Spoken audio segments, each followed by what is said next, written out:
निश्चय के फाउंडेशन से पवित्रता की धारणा सहज और तीव्र होती है ना। तो बाबा ने 3 प्रकार के निश्चय बताए।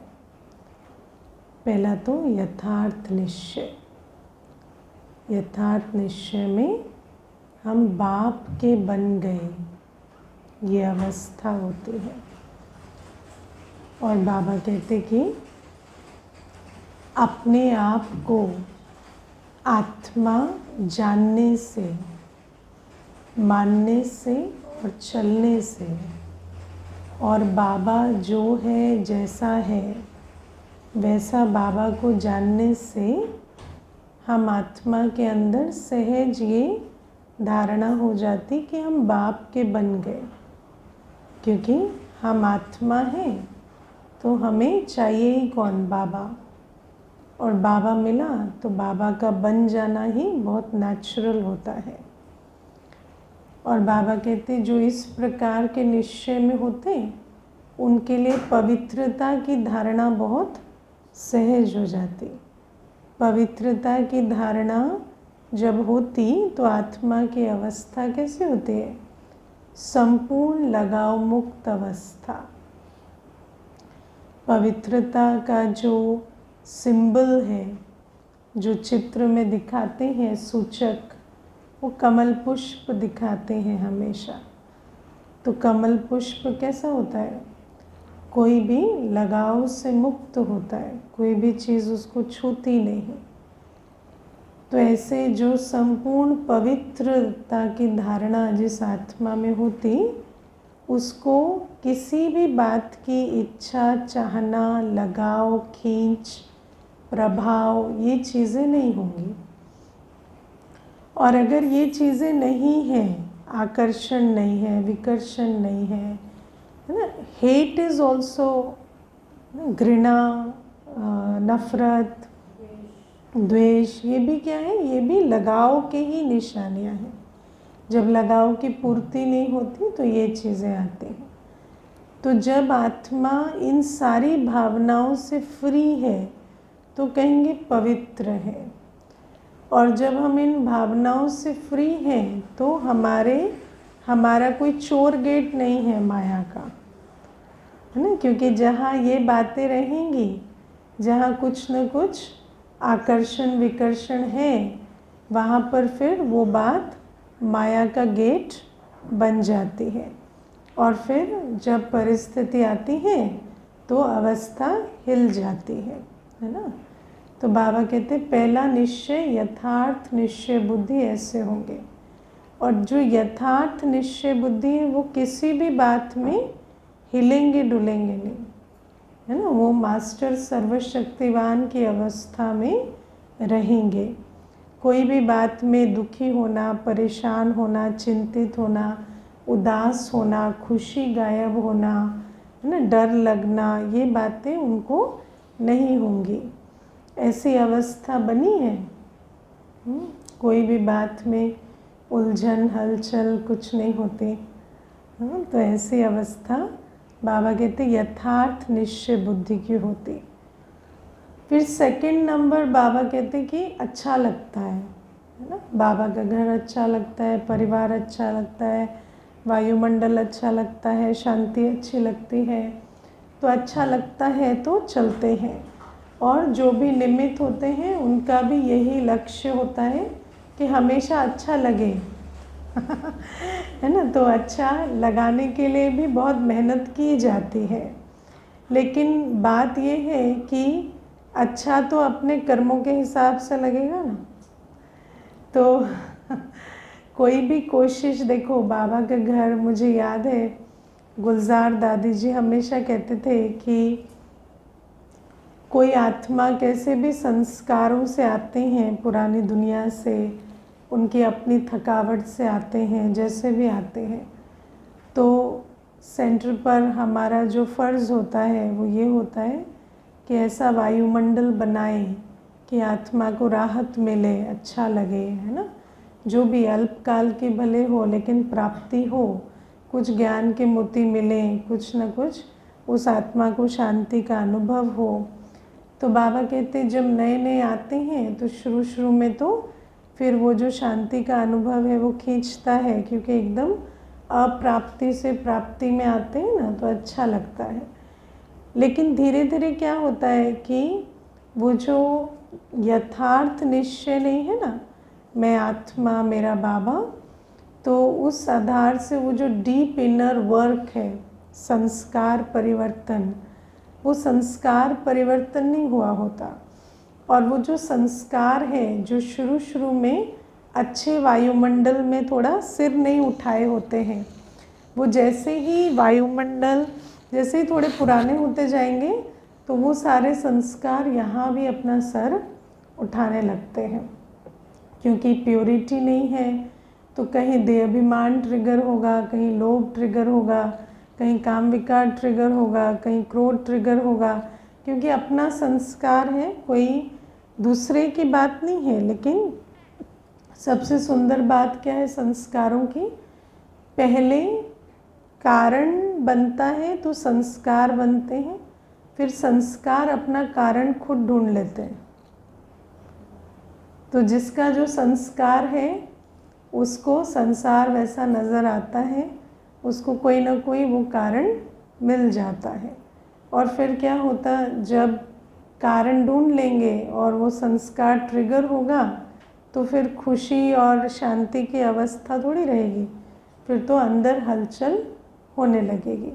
और फिर उस हलचल के लिए, क्योंकि नेचुरल है कि अपने संस्कार की तो पहचान ही नहीं है, तो फिर उस हलचल के लिए भी है ना ऐसा ही समझेंगे कि शायद बाबा का घर बदल गया है, या पहले वाली बात नहीं रही, या कुछ ना कुछ यहाँ परिवर्तन आ गया है। और फिर बाबा कहते हैं ना 2-3 साल के बाद भी चल पड़ेंगे पुरानी दुनिया में, है ना। लेकिन फिर वहाँ भी सेट कहाँ होंगे, कुछ नहीं। तो बाबा कहते हैं ये सेकंड नंबर का। तीसरा जो है, आज बाबा तीसरे की ज़्यादा बात नहीं करते हैं, लेकिन क्योंकि समय धीरे धीरे कैसा हो गया, अब तो हम और भी बाबा की 95 की मुरली है ना, तो हम तो अभी 2023 में हैं, तो अभी तीसरे वाली कैटेगरी बहुत ज़्यादा है ना। तो उस टाइम पे तो बाबा ऐसा सोच रहे हैं कि सेकंड नंबर ज़्यादा है, फर्स्ट कम है, लेकिन अभी थर्ड कैटेगरी बहुत ज़्यादा है। और बाबा कहते कि जो किनारा करके आते हैं, है ना, किनारा किया तो देखो कोई अच्छा नहीं लगता ना, घर में जैसे लौकिक में है ना, परिवार अच्छा नहीं लगता, कारोबार अच्छा नहीं लगता, संग अच्छा नहीं लगता, लौकिक में जो समाज प्रोफेशनल सोशल स्टेटस है उसमें अच्छा नहीं लग रहा। क्योंकि आजकल क्या है, हर चीज़ जैसे जैसे तमो प्रधानता बढ़ रही है तो हर आत्मा बहुत कमज़ोर है। तो हम ऐसे वायुमंडल में रहते हैं जहाँ पर हमारी जो एक्सपेक्टेशंस है वो फुलफ़िल नहीं होती, तो फिर हम उस कारण से बाबा के घर में आते हैं, है ना। तो ऐसा नहीं है कि हर क्षेत्र में फुलफ़िल नहीं होती, लेकिन कुछ ना कुछ अप्राप्ति की भावना रहती है, कुछ ना कुछ वहाँ पर घृणा भी आती रहती है, किसी न किसी से नफ़रत होती है, किसी से तंग होते रहते हैं। तो फिर सोचते हैं कि अच्छा बाबा के घर गए तो हमें अच्छा लगा, है ना। क्यों? क्योंकि कुछ ना कुछ बाबा के घर में वो प्राप्ति मिल गई शुरू में, है ना। जैसे शुरू से किसी ने कहा नहीं कि आप बहुत अच्छे हो, कभी नहीं सुना जीवन में, लेकिन बाबा के पास आए तो फिर सुना कि आप तो बहुत अच्छे हो, आपके जैसा तो कोई हमने देखा ही नहीं, बहुत अच्छे हो, तो बहुत अच्छा लगा। लेकिन हमेशा थोड़ी कोई कहता रहेगा आप अच्छे हो, आप अच्छे हो, है ना। तो फिर वो जो अपूर्ति है, वो जो अंदर जो जिस बात को किनारा कर कर आए थे वो यहाँ पर ढूंढने लगते हैं, है ना। और मैजिकल बात ये है कि कुछ समय तक वो पूरी भी होती है ना। कोई जैसे छोटी सी बात है, देहधारी का संग है ना। पुरानी दुनिया में देखो मनुष्य क्या कहता है, कोई तो चाहिए, कोई तो चाहिए, कोई तो चाहिए, है ना। तो आपको कोई बाबा के घर में मिल गया है ना। अब वो किस रूप से मिला, वो तो अलौकिक परिवार के रूप से मिला, लेकिन आपकी कौन सी इच्छा पूरी होने लगी, लौकिक वाली। ठीक है, आपकी वो जो लौकिक वाली इच्छा थी ना, कोई तो मिले, कोई तो ऐसा लगे जिसको 12 बजे फ़ोन करे तो उठाए, कोई तो ऐसा हो जो हमें पूछे, है ना, पुचकारे, समय पर सराहना दे, इनकरेज करे, तो वो मिला। लेकिन वो तो मिला अलौकिक रीति से, लेकिन हमारी जो लौकिक कामना थी वो वहाँ पूरी होने लगी। अब जब कोई दुनिया में किसी को मिल जाता है ऐसा, तो वहाँ क्या होता है, बहुत गहरा अटैचमेंट होता है। ठीक है ना, क्योंकि आत्मा खाली है, आत्मा ने अपना काम तो किया नहीं है ना अभी, तो यहाँ भी अटैचमेंट शुरू हो जाएगा। ठीक है, और वो अटैचमेंट पहले पहले मालूम भी नहीं पड़ेगा, ना सामने वाले को मालूम पड़ेगा, ना खुद को तो मालूम ही नहीं है। ठीक है ना, तो अटैचमेंट चलेगा। फिर कुछ समय के बाद क्या होगा, वो जो अलौकिक परिवार है वो तो न्यारा प्यारा है ना, तो थोड़े दिन में वो न्यारापन भी दिखाई देने लगेगा, है ना। फिर अंदर क्या होगा, हलचल होगी, क्योंकि वो जो साथ था, वो जो सहयोग था, वो अभी दिखाई नहीं दे रहा है, तो हलचल होगी और डिस्टर्ब फील करेंगे।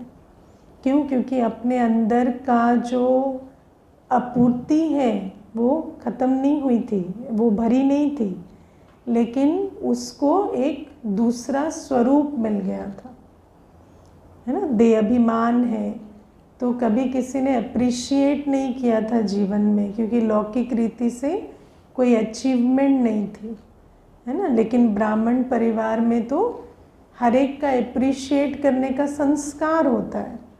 तो किसी ने बाबा ने हमें सिखाया है कि अप्रिशिएशन, है ना, हर आत्मा के गुण देखो, हर आत्मा की विशेषता देखो, तो सामने वाले ने आपको खूब अप्रिशिएट किया।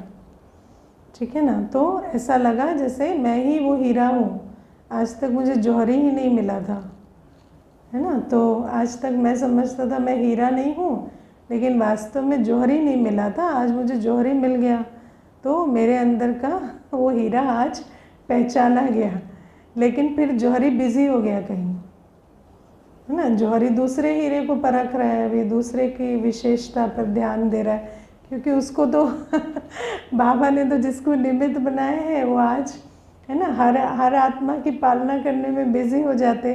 तो फिर क्या लगता है, अच्छा मैं अब हीरा नहीं हूँ क्या, आजकल जौहरी तो मेरी इतनी तारीफ कर नहीं रहा है। तो ये सारी बातें क्या होती हैं। फिर देखो, जैसे सेंस ऑफ अचीवमेंट दुनिया में भी कहते हैं ना, कि आपको अगर सेंस ऑफ अचीवमेंट, अटेनमेंट लानी है तो आप अच्छा परफॉर्म करो, ग्रेड्स लाओ, नौकरी करो, पैसा कमाओ, है ना, प्रॉपर्टी बनाओ, तो आपको लगेगा हाँ मैंने भी जीवन में कुछ किया है। तो कई बार ऐसा होता है कि जब बाबा के घर में आते हैं तो सेवा की, अब सेवा तो बाबा ने कराई, है ना, सहयोग सारे परिवार ने दिया, तो अपने अंदर वो सेंस ऑफ अचीवमेंट आया कि मैं तो बहुत लायक हूँ, मैं तो बहुत कुछ कर सकता हूँ। लेकिन उस सेंस ऑफ अचीवमेंट में, उस घमंड में इतना चूर हो गए कि धीरे धीरे आया मैं ही कर सकता हूँ, और मैं इतना करता हूँ और ये अप्रिशिएट भी नहीं कर रहे हैं, मुझे तो कोई क्रेडिट भी नहीं मिल रहा। और फिर धीरे धीरे वो जिसने बनाया उसी को ही, है ना, कि उसी को ही छोड़ देंगे, और फिर धीरे धीरे पता चलेगा कि मैं तो किसी लायक नहीं हूँ। लेकिन तब तक तो आप पुरानी दुनिया में जाके बैठ चुके हैं, पता चलेगा भी तो कोई फ़ायदा नहीं होगा, है ना। तो ये जो आत्मा अगर अपना इनर वर्क ना करे, और मुझे ऐसा लगता है कि आत्मा का ज्ञान लेना सबसे इजी है, बाबा को पहचानना भी रिलेटिवली इजी है, लेकिन अपने संस्कारों को जानना वो बहुत मुश्किल चीज़ है। क्योंकि बाबा के पास भी रहते हैं ना, तो ऐसा रहता है कि बाबा इतना सब कुछ देता चला जाता है कि कभी कभी लगता है कि शायद मैं ही विशेष हूँ, इसीलिए बाबा मुझे दे रहा है। और उस विशेषता में मैं विशेष हूँ उसमें इतना खो जाते हैं कि अपनी जो कमी कमज़ोरी है या अपने संस्कारों में जो काम करना चाहिए वो भूल ही जाते हैं, है ना। तो बाबा हमें इसीलिए कहते हैं कि कई बार हम किनारा कर कर आते हैं, और जब हम जिस चीज़ से किनारा कर कर आते हैं उस चीज़ की यहाँ प्राप्ति हो जाती है ना। जो वहाँ कमी थी वो यहाँ प्राप्ति हो जाती है, लेकिन कोई भी प्राप्ति तो अल्पकाल की होती है ना। तो फिर उतनी समय वो प्राप्ति रहेगी, और फिर जैसे जैसे वो प्राप्ति यहाँ घटने लगती है तो यहाँ से मन उछटने लगता है, और फिर पुरानी दुनिया में लगता है इससे तो वो ज़्यादा प्यार करते हैं, तो वहाँ पर आकर्षण होने लगते हैं। तो ये भी बहुत सारी चीज़ें हैं। देखो, हम कभी कभी ना जान नहीं पाते। जैसे मैं आपको एक बहुत इंटरेस्टिंग चीज़ बताती हूँ। 5-6 साल पहले की बात है। एक माता थी, तो ज्ञान में चली, तो पवित्रता की धारणा की बात हुई। तो पवित्रता के लिए बहुत संघर्ष हुआ घर में, जैसे होता है। तो बहुत संघर्ष हुआ, झगड़े हुए, सेंटर पर भी कई बार फ़ोन आए, सब कुछ हुआ। सब कुछ होने के बाद 2-3 वर्ष के बाद मुझे किसी ने कहा कि इस आत्मा का तो ब्राह्मण परिवार में इस भाई के प्रति आकर्षण है ना। तो मैंने कहा ऐसे थोड़ी, वो तो पवित्रता की धारणा कर रहे हैं, तो फिर उसको क्यों आकर्षण है। फिर धीरे धीरे उस माता ने मुझे भी ये बात एडमिट की, है ना। तो मैंने उसको कहा कि ठीक है, आकर्षण विकर्षण वो कोई बड़ी बात नहीं होती, वो तो चलो आप अपने पे काम करेंगे, यू विल ओवरकम इट। लेकिन बात क्या है ना, आज के बाद ये नहीं कहना कि हमने घर में पवित्रता की धारणा की। ये वो जो घर में हुआ ना, वो जो इतना झमेला हुआ, वो पवित्रता के बारे में नहीं है, वो है घृणा के बारे में ना। क्योंकि आपकी वो जो है ना, कई बार क्या होता, हमें मनपसंद नहीं मिला, है ना, हमें जैसा चाहिए था वैसा नहीं मिला, तो हमारे अंदर हमें लगता है हमें विकार से वैराग है। लेकिन हमें विकार से वैराग नहीं, व्यक्ति से वैराग है। तो हम व्यक्ति को किनारा करके चले आए, लेकिन विकार से तो वैराग है नहीं ना। तो वो विकार दूसरी जगह एक्सप्रेस होगा, है ना। तो हमें विकार से वैराग है या व्यक्ति से वैराग है ना। हमें क्रोध से वैराग है कि क्रोधी से वैराग है। क्योंकि कई बार क्या होता है कि आप एक एनवायरनमेंट में रहे तो आपके अंदर भी बहुत क्रोध है, लेकिन सामने वाले ने क्रोध किया है तो आपके अंदर भी धीरे धीरे वो संस्कार डेवलप हुआ है। अब आपको उस क्रोधी से तो वैराग है, आप चले आते बाहर, लेकिन आपके अंदर का क्रोध जो है उस पर आपने काम नहीं किया, तो वो क्रोध फिर एक्सप्रेस हो रहा है, और आपको हर एक की छोटी सी बात पे भी गुस्सा आ रहा है, शिक्षा समझाने पे भी गुस्सा आ रहा है ना। और आप कहते हैं मुझे क्रोध से नफरत है, लेकिन वास्तव में नहीं, आपने बहुत क्रोध देखा है तो आपको क्रोधी से नफरत है, लेकिन वो क्रोधी आप खुद भी बने हुए हैं। और आज आपको शिक्षा समझाने में क्रोध नजर आता है, आपको क्लास में क्रोध नजर आता है कि ये मुझे कह दिया, मुझे ताना मार दिया, मुझे, लेकिन ऐसा कुछ नहीं है। लेकिन वो जो बात है, वो अपने अंदर जो संस्कार है वो काम कर रहा है। तो ये सारी चीज़ें हमें समझनी होती है कि कई बार हम, इसीलिए जो ज्ञानी होता है ना, ज्ञानी को अगर मुझे ऐसा लगता है कि मैं इनके साथ कंफर्टेबल हूँ, इनके साथ नहीं हूँ, या इसके साथ चलूँगी, उसके साथ नहीं चलूँगी, या इस एनवायरनमेंट में रह सकता हूँ, उस एनवायरनमेंट में नहीं रह सकता, तो आप ज्ञानी योगी नहीं है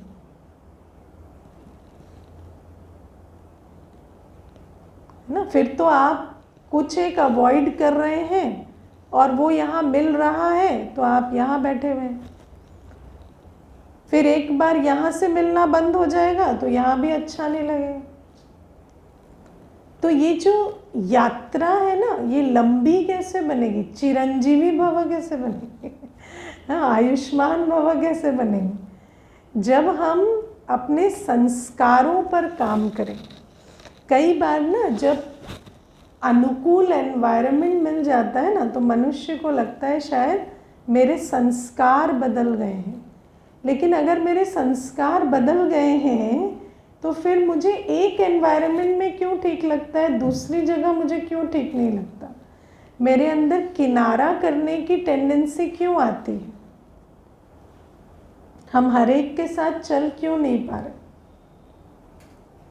ना। तो ये जो चीज़ है, ये सोचने की बात है।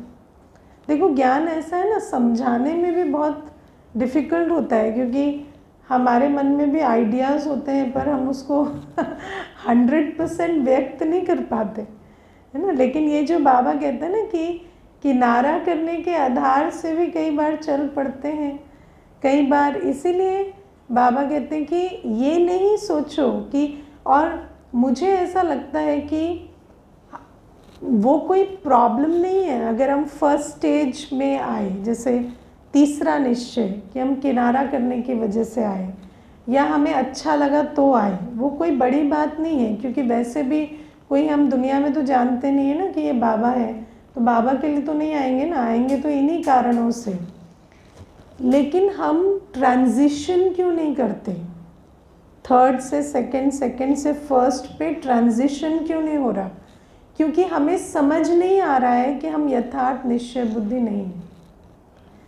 अगर आत्मा इस भ्रम में रहने लगती है ना कि हम तो बाबा के हैं, जबकि कारण वो नहीं है, कारण है अनुकूल एनवायरनमेंट, है ना। और कारण है कि जैसे ही वो एनवायरनमेंट बदलता है, हमारी अवस्था भी हिल रही है, लेकिन हम उसको देख नहीं पा रहे हैं, और हमें लगता है कि हम एक बाबा दूसरा ना कोई करके चल रहे हैं, तो हम वहाँ पर अपनी मेहनत ही स्टॉप कर देते हैं।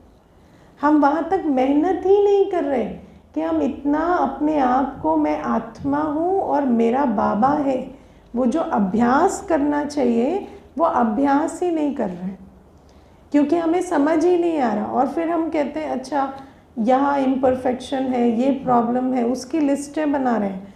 लेकिन लिस्ट बनाने के बजाय जो अपनी मेहनत करनी चाहिए, जिस आधार से हम किसी भी परिस्थिति में एक रस रह सकेंगे, वो मेहनत हम कर ही नहीं रहे, क्योंकि हम इस भ्रम में जी रहे हैं कि हम तो एक बाबा दूसरा ना कोई ही है ना। बाकी तो सब में प्रॉब्लम है, मेरे में थोड़ी। तो बाबा कहते हैं कि ये जो स्टेप बाय स्टेप प्रोग्रेस नहीं हो रही, इसका कारण ये होता है। तो इसलिए अगर हम डिटेक्ट कर पा रहे हैं आज कि कोई ना कोई मेरे अंदर किनारा करने का संस्कार है, कोई ना कोई मेरे अंदर, है ना, अच्छा लगता है ये है, तो मुझे अब एक बाबा दूसरा ना कोई करके चलना है। और एक बाबा दूसरा ना कोई कैसे होगा, जब हम योग में बैठेंगे,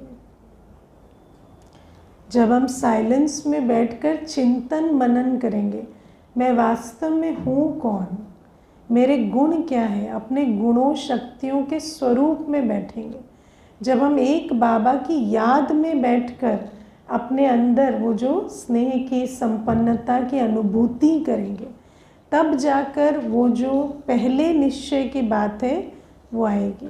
और फिर कुछ भी हो जाए हमें हलचल नहीं होगी, हमें कोई प्रॉब्लम नहीं होगी, क्योंकि बाबा तो हमेशा अवेलेबल है ना। जो एक बाबा दूसरा ना कोई करके चलता है, उसको तो किसी भी बात में उदासी या खुशी गायब या कोई भी प्रॉब्लम नहीं हो सकती, क्योंकि वो तो एक बाबा दूसरा ना कोई करके चलता है ना। तो इन बातों को हमें बहुत अच्छे से समझना है कि हम किसी भी आधार से चले वो कोई बात नहीं, लेकिन हम अपने संस्कारों पर काम करें। मैं देखती हूँ कई बार है ना भाई बहनें, हम बिस्किट खा सकते हैं, हम कोल्ड ड्रिंक पी सकते हैं, हम ब्रेड खा सकते हैं, हम इस एनवायरनमेंट में ये परमिसिबल है वो परमिसिबल है, इन क्वेश्चंस में बहुत जाते हैं। लेकिन जो प्रैक्टिकल जो बात क्वेश्चन करने की है वो तो अपने संस्कारों को देखने की है ना, वो तो अपने संस्कारों को देखने के। आपको भोजन शुद्ध करना है ना, भोजन शुद्ध में सब आ गया। आप अपने आप से पूछो शुद्ध भोजन क्या होता है, वो समझ में आता है। आप अवज्ञा भी करते हैं तो आपको मालूम है आपने अवज्ञा की है ना। तो ये प्रश्न नहीं होते हैं ना, लेकिन जो डीप इनर वर्क है उसको हम अवॉइड करते हैं। कदम कदम श्रीमत पर चलना, उसको हम ध्यान नहीं दे रहे, हम इन बातों को ज़्यादा ध्यान दे रहे हैं। उनको हम ये कह सकते हैं, उनको हम ये नहीं कह सकते, उनके साथ हम ऐसे चल सकते हैं। ये बातें तो आपको खुद समझ आ जाएंगी अगर आप अपने को आत्मा समझ बाबा को याद करेंगे तो। लेकिन उस बात में हम नहीं जाते, हम ये जो है ना ब्राह्मण दिखने में ज़्यादा बिजी है, ब्राह्मण बनने में नहीं। हाँ, ब्राह्मण दिखने में इतने बिजी हैं कि ब्राह्मण बनने में बिजी नहीं है ना। तो बाबा हमें कहते हैं इसीलिए बहुत ध्यान देना पड़ेगा कि हम वास्तव में हमारे अंदर कितनी सच्चाई सफाई है, हम कितना अपने अंदर पे काम करना चाहते हैं, या हम वही जो स्थूल देह अभिमान में ही अभी भी चलना चाहते हैं। पहले क्या था, मैं डॉक्टर हूँ, मैं इंजीनियर हूँ, मैं प्राइम मिनिस्टर हूँ, अभी हो गया कि मैं बीके हूँ, मैं ब्राह्मण हूँ। वो भी तो एक लेबल हो गया ना, अभी भी उस लेबल के आधार से चल रहे हैं क्या? हाँ, superiority complex because you are a ब्राह्मण।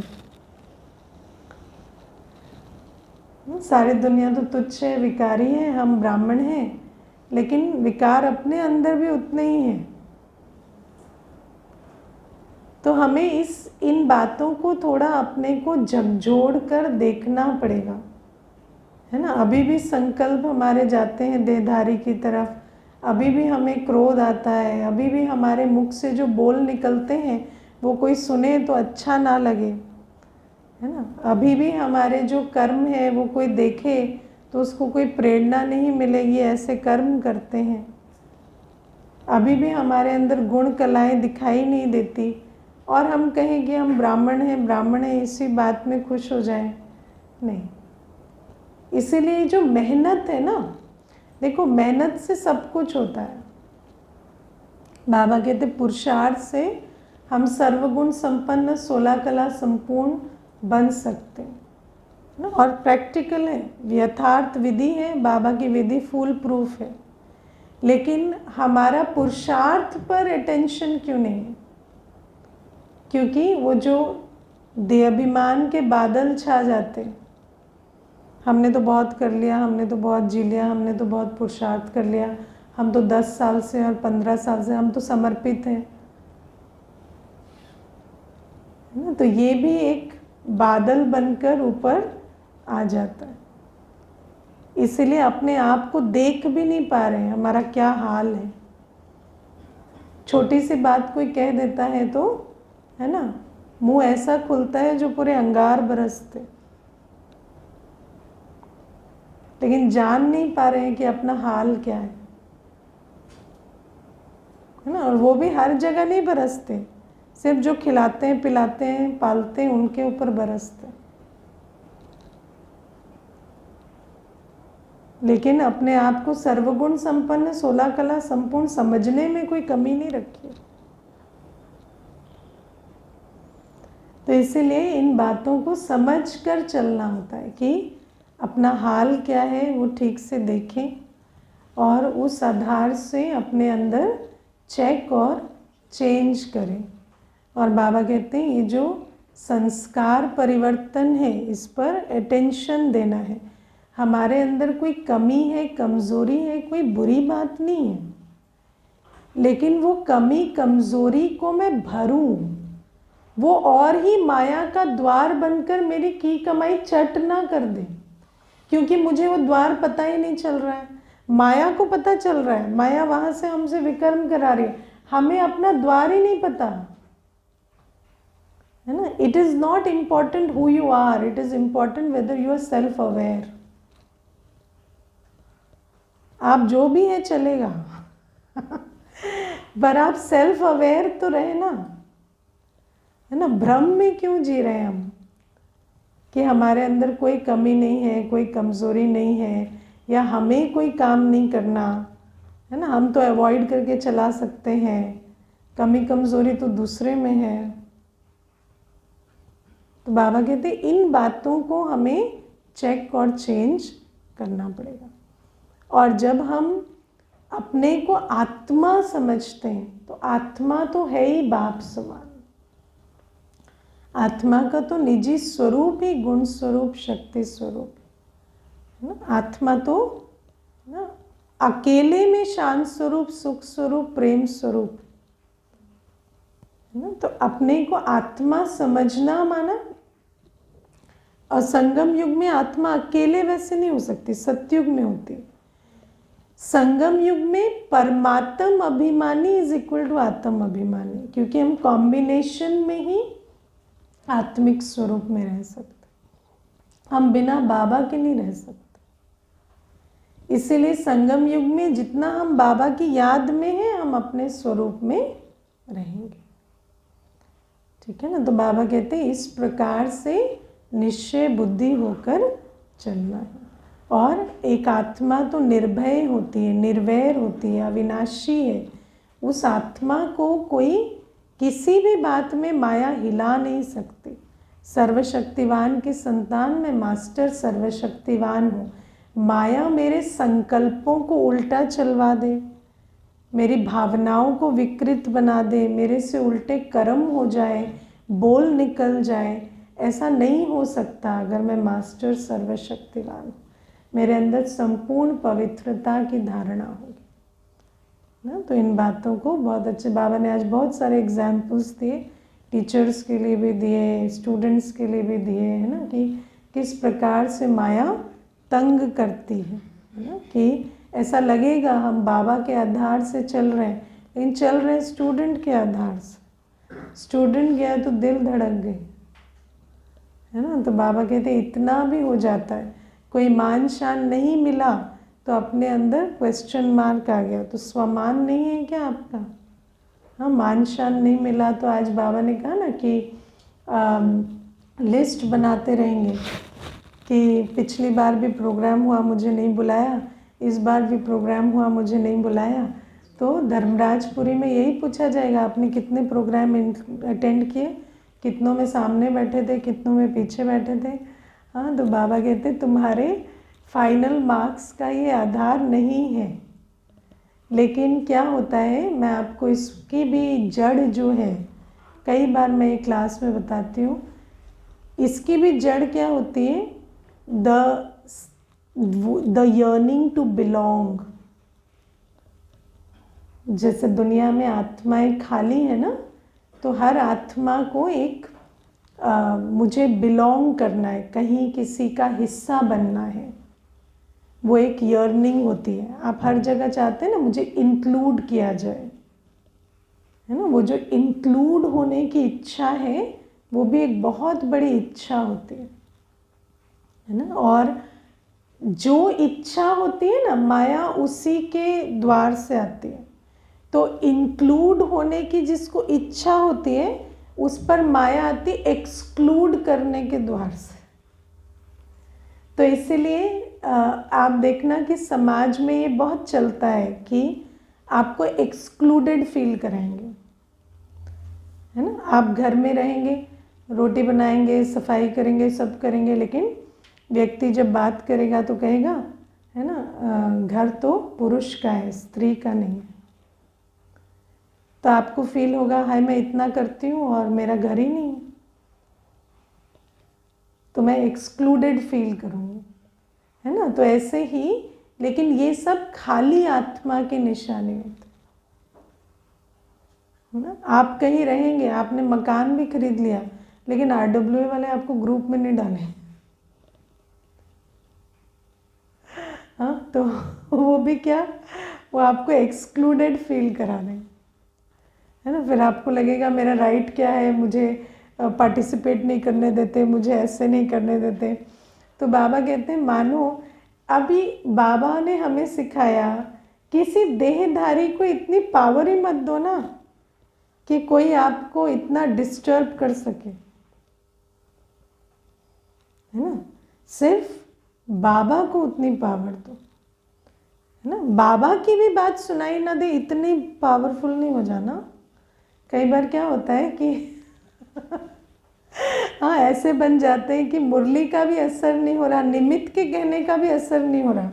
तो ऐसे मोटी चमड़ी नहीं बनना है, पावरफुल बनना है। दुनिया में कहते हैं I am developing a thick skin, है ना, लेकिन हमें मोटी चमड़ी नहीं बनना है। कई बार ब्राह्मण भी मोटी चमड़ी बन जाते हैं, है ना। मोटी चमड़ी क्या होती है, कितना भी खाल उधेड़ो तो लगता नहीं उनको, और है ना। लेकिन हमें मोटी चमड़ी नहीं बनना है हमें समझदार बनना है। हमें अपनी सेंसिटिविटी नहीं खो देनी है कि हमें बाबा की बात की महसूसता नहीं हो रही, हमें कोई डायरेक्शन की महसूसता नहीं हो रही, कोई बात हमें कही जा रही है तो हमें महसूस नहीं हो रही, हमें सिर्फ उसको, है ना, ख़त्म करना आता है या हमें अवॉइड करना आता है। ऐसा नहीं बनना है हमें समझदार बनना है कि किस बात में मुझे जाना है, किस बात में मुझे नहीं जाना है। समझ रहे? मोटी चमड़ी तो नहीं बन गए, हाँ। मुरली सुन रहे तो कहता है तो कहने दो, है ना, कहता है तो कहने दो, मेरा क्या जाता है ना, रोज़ ही कहता है बाबा तो, है ना। ऐसे नहीं बनना है मुरली सुने तो लगना चाहिए बाबा ने कहा, ये मैं नहीं कर रहा। उतनी अंदर सेंसिटिविटी होनी चाहिए। लेकिन जिन बातों में हमें नहीं जाना है, महसूसता की शक्ति तो शक्ति है ना, रियलाइजेशन की शक्ति खत्म हो गई तो हम कौन है, हाँ। रियलाइजेशन की शक्ति खत्म हो जाएगी, किसी की बात को सुनने से सिर्फ ईगो हर्ट होगी, रियलाइज ही नहीं होगा, तो हम कौन है फिर। तो हमारी महसूसता की शक्ति इंटैक्ट रहनी चाहिए। लेकिन हम समझदार हैं, हमें मालूम है हमें किन बातों में जाना है, हमें किन बातों में नहीं जाना है। तो जब आपको समझ में आ जाता है कि ये जो इंक्लूड है, एक्सक्लूड है ना, ये एक पेपर है, तो आप समझते हैं कि ठीक है, जब इंक्लूड करेंगे तो इंक्लूड हो जाएंगे। ऐसे भी नहीं अब इंक्लूड करके देखें हम जाएंगे ही नहीं, तो फिर आपको नफरत आने लगी। नहीं, लेकिन अगर वो आज नहीं कर रहे तो ना करें, आज नहीं कर रहे तो भी हम ठीक हैं बाबा के साथ, कल करेंगे तो भी हम बाबा के साथ ठीक है। समझ रहे बात, है ना। तो बाबा कहते हैं इस प्रकार से हमें फीलिंग्स में नहीं आना होता, लिस्टें नहीं बनानी होती, यहाँ नहीं बुलाया, वहाँ नहीं बुलाया, ये नहीं किया, वो नहीं किया, नहीं। इसका मतलब स्वमान नहीं है, समझ नहीं है, है ना। बाबा कहते कोई भी माया पेपर लेती है ना, तो समझदारी से उस पेपर को पार करना। फिर मुझे आज का स्लोगन बहुत अच्छा लगा कि कोई भी गुण व विशेषता होती है तो उसे समय परिस्थिति प्रमाण उसको यूज़ कर सके, मोल्ड हो सके। गुण या विशेषता है, लेकिन उसको सिचुएशन के प्रमाण आपको मोल्ड करना आता है। जैसे एग्जाम्पल लेते हैं, स्नेह है, ठीक है, तो स्नेह के भी डिफरेंट डिफरेंट फॉर्म होते हैं। जैसे मान लो कोई आत्मा है तो नई आती है, तो हमारे स्नेह का फॉर्म क्या होता है? हम उसको मीठा बोलते हैं, हम उसको बाबा का ज्ञान सुनाते हैं, टोली खिलाते हैं, ये स्नेह है, ठीक है। फिर मान लो कुछ कहना चाहती है तो हम उसको पेशेंटली सुनते हैं, वो भी स्नेह है, ठीक है। फिर हमें कोई बात लगती है कि ये इम्प्रूव नहीं करेंगे, तो फिर ये बाद में इनको ये संस्कार तंग करेगा, तो वो इशारा देना भी स्नेह है, समझे? तो अगर हमें स्नेह का स्वरूप चेंज करना नहीं आता, तो या तो हम सुनते ही रहेंगे, या हम बार बार इशारा ही देते रहेंगे, या हम बार बार, है ना, किसी को सिर्फ टोली ही खिला रहे हैं, ना सुन रहे हैं, ना समझा रहे हैं, ना ज्ञान शेयर कर रहे हैं, हम सिर्फ टोली ही खिला रहे हैं। तो हमें स्नेह, यथार्थ स्नेह का अलग अलग स्वरूप बनना आता है। फिर मान लो आपने इशारा दिया पर उस आत्मा को समझ में नहीं आया और वो नाराज हो गए, है ना, तो उनको मनाना भी आपका स्नेह है ना। तो एक ही स्नेह के, या मानो कोई गलती हो गई तो उसको माफ करना भी स्नेह है, ठीक है ना। और कभी माफी मांगना भी स्नेह। तो बाबा कहते एक ही स्नेह है, लेकिन उसके कितने स्वरूप हैं। कभी आपको स्ट्रिक्ट होना भी स्नेह है, स्ट्रिक्ट नहीं होंगे, सिर्फ प्यार प्यार से चलाएंगे तो आत्मा को, है ना, समझ में नहीं आ रहा, तो स्ट्रिक्ट होना भी कभी स्नेह है। कभी बोलना स्नेह होता है, कभी चुप रहना स्नेह होता है। तो हर प्रकार से आपको स्नेह का जो स्वरूप है वो बनना सीखना पड़ेगा। ये एक गुण की बात बता रही है ना। लेकिन अगर हमारे अंदर, अच्छा, कभी नम्र होना स्नेह है। नम्र होना माना आप ही अच्छे हो, आप ही से, देखो आपके बिना तो काम ही नहीं होता, ये स्नेह है ना। और कभी ये भी कहना पड़ता है, आप किस खेत की मूली हो, कुछ नहीं होगा आपके जाने से, आपको क्या लगता है आप ही सब कुछ कर रहे हो, वो भी स्नेह है। क्योंकि अगर रियलिटी चेक नहीं देंगे तो आत्मा को तो ऐसा ही लगने लगता है ना, हम ही सब कुछ कर रहे हैं, तो ये भी करना पड़ता है, तो ये भी स्नेह है। लेकिन स्नेह इंश्योर करता है कि सामने वाली आत्मा की प्रगति हो। हमारा स्नेह क्या है? आत्मा बाबा की श्रीमत पर चलते रहे, आत्मा बाबा की ज्ञान स्वरूप, याद स्वरूप बने, आत्मा शक्तिशाली बने, समर्थ बने, ये हमारा लक्ष्य है। तो हमारा लक्ष्य, हमारा स्नेह उस आधार से है। तो स्नेह को कई फॉर्म लेने पड़ते हैं, है ना। और अगर हमारे अंदर स्नेह की जगह कुछ और है, माना यथार्थ स्नेह नहीं है, वो गुण नहीं है, तो हमें सिर्फ एक ही प्रकार से चलना है, फिर हम बहुरूपी नहीं बन सकते। और बाबा के बच्चे तो बहुरूपी होंगे ना, बहुरूप नहीं ले सकते तो आप चलाएंगे कैसे? अगर कोई हमेशा जानता है, आप इनके पास जाएंगे तो आपको सिर्फ अच्छा अच्छा ही बोलेंगे, है ना, तो आप तो फिर अपने पे अटेंशन ही नहीं देंगे। लेकिन आपको पता है कि ये बड़े अनप्रेडिक्टेबल है नहीं, ये बड़े अनप्रेडिक्टेबल है आज तो। अगर कुछ इनको कहना होगा तो कह भी देंगे, तो आप अपनी चेकिंग भी करेंगे ना। हाँ, जैसे दुनिया में क्या होता है, माँ हमेशा प्यार देती है तो फिर माँ को बुद्धू भी बहुत बनाते हैं, क्योंकि उसका एक ही स्वरूप है स्नेह का, तो उसको फिर बुद्धू भी बहुत बनाते हैं। कोई भी बात में बहलाना होगा तो माँ से अप्रूवल ले लेंगे, माँ को कराएंगे। लेकिन अगर माँ ज्ञानी है तो कोई भी बात कहने से पहले सोचेंगे कि पकड़ लेगी ये तो फिर उस बात में भी सोच समझ कर चलेंगे ना। तो इसीलिए हर चीज़ स्नेह है। तो बाबा कहते हैं ये जो एक एक गुण, एक एक विशेषता है, उनका भी अलग अलग परिस्थितियों में, अलग अलग व्यवहार के सम्मुख हमारा स्वरूप बदलते रहना चाहिए ना। बदलना आना चाहिए, अगर ज़रूरी नहीं है तो ना भी बदले, पर अगर बदलना आता नहीं है तो वो ठीक नहीं, क्योंकि मोल्ड नहीं हो सकते तो रियल गोल्ड नहीं हो सकते। ठीक है, हाँ, वो डांट भी सके और गले भी लगा सके, इतना आना चाहिए। ठीक है ना। अच्छा, ओम शांति।